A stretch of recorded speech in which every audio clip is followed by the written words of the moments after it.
देश के करोड़ों युवाओं के, कमजोर लोगों के हृदय की धड़कन श्रद्धेय राष्ट्रीय अध्यक्ष आदरणीय अखिलेश यादव जी, हमारे योग्य प्रदेश अध्यक्ष आदरणीय उत्तम पटेल जी, हमारे बहुत वयोवृद्ध नेता आदरणीय बलराम सिंह यादव जी, हमारे विधायक पंकज मलिक जी, अनिल कुमार जी, कल्पतरु प्रकाशन के प्रकाशक अभिषेक जी और उपस्थित सभी पत्रकार बंधुओं और साथियों, मुझे ये पुस्तक लिखने की आवश्यकता क्यों हुई अभी अभिषेक जी ने बताया है।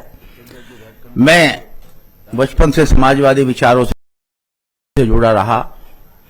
स्वर्गीय डॉक्टर लोहिया और आदरणीय नेताजी से मैंने जीवन पर्यंत सीखने का प्रयास किया। तो पिछले 20 साल से मैं नारी आंदोलन के बारे में पढ़ता रहा। सभी लोगों ने कहा कि नारियों को सम्मान मिलना चाहिए। किस प्रकार से नारी का चरित्र समाज में विकसित हो सकता है, ये अपने आप में बहुत बड़ी बात है। मैंने प्रयास किया है कि नारी हमारे देश में सम्मानित रही हैं।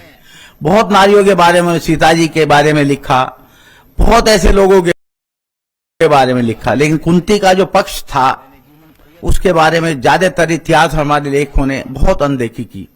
शायद विश्व के इतिहास में, भारत के इतिहास में दूसरी कोई नारी ना हो जिसके 4 पुत्र पैदा हुए और चारों अपनी जगह विशिष्ट योग्यता रखते थे। कर्ण हो, युधिष्ठिर हो, भीम हो और अर्जुन हो, शायद विश्व में ऐसी माता ना हो। और उन चारों के चरित्र को निर्माण करने में बहुत बड़ा योगदान कुंती का रहा है। मैं प्रयास किया है कि कुंती के पात्र से न्याय करने की कोशिश करूं और जो मुझे संस्कार मिले हैं, जो राजनीतिक जीवन में मैंने संस्कार प्राप्त किए हैं स्वर्गीय नेताजी के आशीर्वाद से और अपने राष्ट्रीय अध्यक्ष जी से, मैंने कोशिश की है कि वो सारे संस्कार इसमें उतारने का प्रयास करूं। मैं 2 लाइन इसमें जरूर पढ़ूंगा जो प्रकाशक जी ने उसमें रखी भी है। मानव परिस्थितियों का दास होता है, परंतु अपने कौशल, चातुर्य, बुद्धि और विवेक द्वारा भविष्य के गर्भ में झांककर परिस्थितियों को नूतन दिशा देने वाले ही महामानव की सेवा में अभिहित होते हैं और होते रहेंगे। उसी प्रकार का जीवन कुंती ने जिया है और मुझे विश्वास है जिन लोगों तक ये मेरा प्रयास पहुंचेगा वो अवश्य महसूस करेंगे कि माँ का क्या रिश्ता होता है।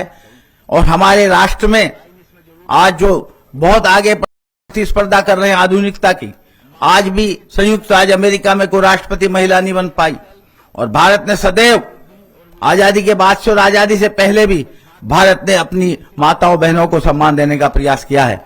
और मुझे विश्वास है कि मैं नेताजी के आशीर्वाद से फलने फूलने का प्रयत्न किया और आदरणीय राष्ट्रीय अध्यक्ष जी के निर्देशों से आगे भी मैं प्रयत्न करूंगा। मेरी ओर कृति आ रही हैं। कल्पतरु प्रकाशन का अभिषेक जी का मैं बहुत आभारी हूं। आपने समाजवादी चिंतन को बढ़ाने का काम किया है। स्वर्गीय डॉक्टर लोहिया जी का, आचार्य नरेंद्र देव जी की बहुत पुस्तकें कल्पतरु प्रकाशन से प्रकाशित हुई हैं।